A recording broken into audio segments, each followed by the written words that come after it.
I was wondering this yesterday. I talked about Tom Homan and his $50,000 bribe that he took. Since Tom Homan likes to go on TV all the time, I was like, when is Tom Homan going to fess up to what it is that he was doing? Because the FBI, as we heard yesterday, they said they had him on tape. This is what he had to say to Laura Ingraham, though.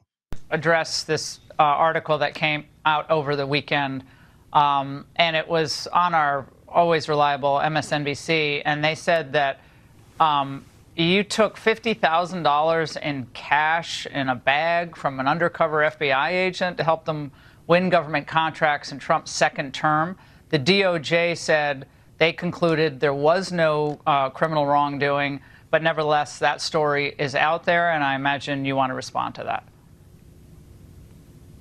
Oh, absolutely. Look, I did nothing criminal. I did nothing illegal. And there's hit piece after hit piece after hit piece. And I'm glad the FBI and DOJ came out and said, said that nothing illegal happened and nothing, no criminal activity. You're talking about a guy who spent 34 years enforcing the law. I mean, I left a very successful business that I ran to come back and work for a government again. I'm back on a government paycheck. Not only did I sacrifice my family sacrifices, I make sacrifices every day. I got more death threats than anybody.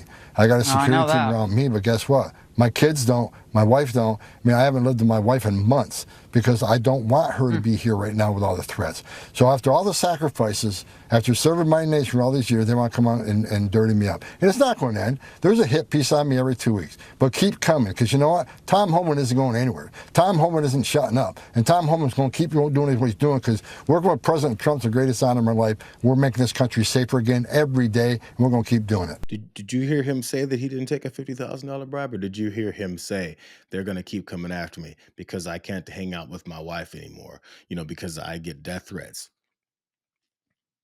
Or that there's always something coming for me. You keep them coming.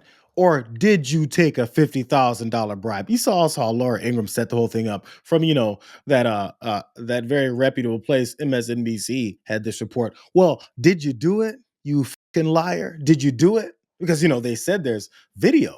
As a matter of fact, even when this is, again, how authoritarianism works. When the people who are running the Justice Department and the FBI then say we'll drop cases based on absolutely nothing, because that's what they dropped it based on. He'll say, well, look, the FBI dropped it. We know, because the people who work at the FBI also work for the same group that you work for. It's, it's a criminal regime. That's how criminal regimes work. But oddly, Tom Homan was, as stupid as he is, was wise enough to not directly say, I didn't do it. He just said, they keep coming for me. So, Caroline Levitt doesn't have that same, foresight. So too on the Homan investigation, can you just speak to, did the president ask the Justice Department to close the case, and does Homan have to return the $50,000? Well, Mr. Homan never took the $50,000 that you're referring to, so you should get your facts straight, number one.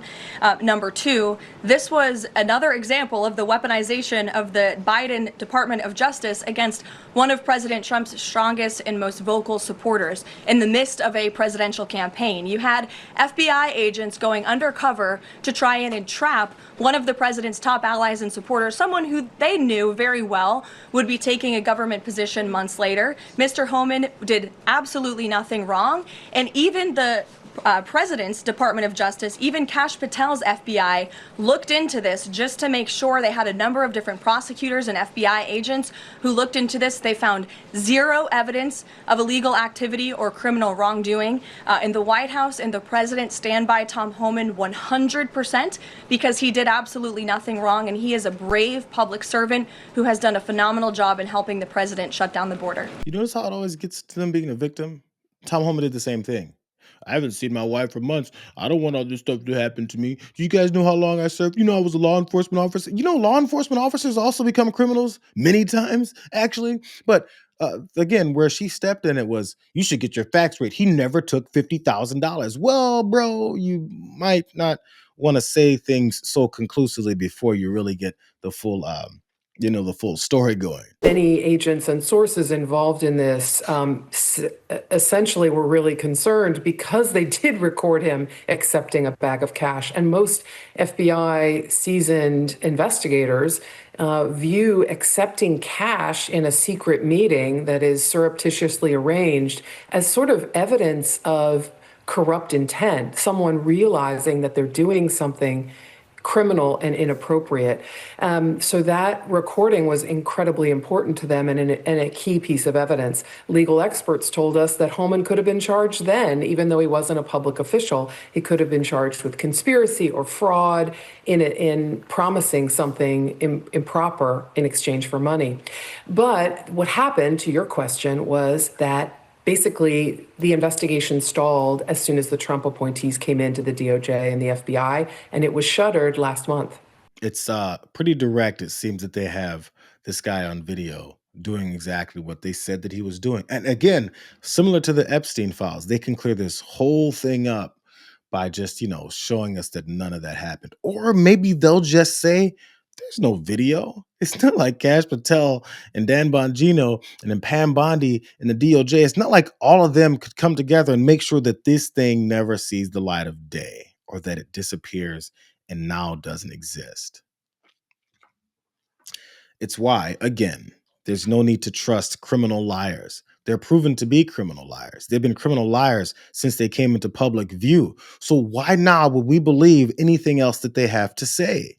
Especially since they didn't even give a good reason why they dismissed this case. They just said deep state. Just in case there's any, this evidence does come out, people like Megyn Kelly, we talked about this yesterday on TDR with John, this particular tweet that she posted as well. She says, we do not care. Make sure she's in all capitals to let you know. Don't bother real Tom Homan. He's a national treasure. Based on what? What national treasure? Because he's got some gold nuggets bouncing around in his jaws every time he talks. Is that the national treasure that he's got hiding in his cheeks? They don't care. That's their whole purpose. That's the bottom line. Every time, again, these arguments get defeated in these discussions and get proven to be hypocrites and liars. The back end of the answer is always, okay, but I just don't care. Let me be a criminal. So if some petty thief, somebody who steals cars gets busted and then gets sent to trial, and then all the evidence is laid out there against them, and they go, "What's your defense?" I don't care. Well, your ass is going to jail. Your new tag name is I don't care, but you're in subblock C. But they feel that they have the power to say things like, I don't care that you've discovered that we're criminals. Because it's true, they don't care. But Scott McFarlane from CBS did point out that maybe something else is going to happen. Maybe some developments will come. Let's watch what he has to say. You'll recall yesterday, when it comes to Trump administration border czar Tom Homan, the White House press secretary, pushed back on the weekend allegations, saying in so many words, Mr. Homan never took the $50,000 you're referring to, so get your facts straight. This was another example of the weaponization of the Department of Justice in the Biden administration. And the response from some Democrats has been what Congresswoman Mary Gay Scanlon of Philadelphia posted, which is, so there should be no problem releasing the FBI tape, right? We heard that call through the day yesterday and will again today from people pushing back, saying if there is some type of FBI tape, it should be released. Scott McFarlane does like those daily breakdowns of the news that's coming for the day. And I've discovered that he does those kind of regularly. The guy has a very calming voice. He should be like, those automated like voice things when you're waiting on hold somewhere. Anyways, that was Scott McFarlane then talking about how the House, some Democrats in the House are pushing for something like this. So they point out that these media reports are pointing out that in 2024, they recorded Tom Homan. So what we need is, the information based off of this. It's pretty obvious that the Department of Justice and FBI initially planned to wait and see whether Homan would deliver on his alleged promise once he became border czar. So they have access to the people who worked on this beforehand and what is it they did, what they wanted to see happen, and what they were waiting for. Somehow they feel like they can just dismiss all of that previous information, dismiss all these folks who worked on it, and probably have, actual things that they, put down on paper about what it is that they did in their investigation, and that it was all just made up. Who's making it up? MSNBC came up, made up this whole story.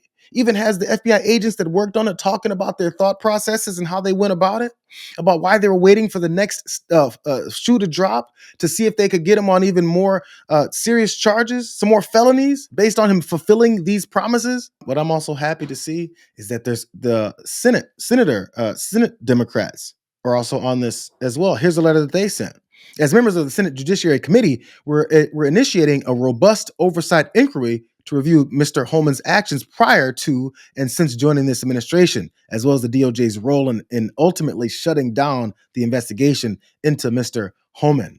Also, given the urgent need to repair public trust, we request the full investigative file, including any recordings of Mr. Homan receiving cash from undercover FBI agents. So both the House and the Senate, Democrats at least, are asking to first have hearings. The House wants to have hearings where he has to come in and answer for these things, where he's going to yell at them like Kash Patel did last week and make himself look really bad. And then also they're requesting the full investigative file about this. It'll probably be just as hard to get that investigative file as it is to get that file, from Donald Trump and his best friend, Jeffrey Epstein.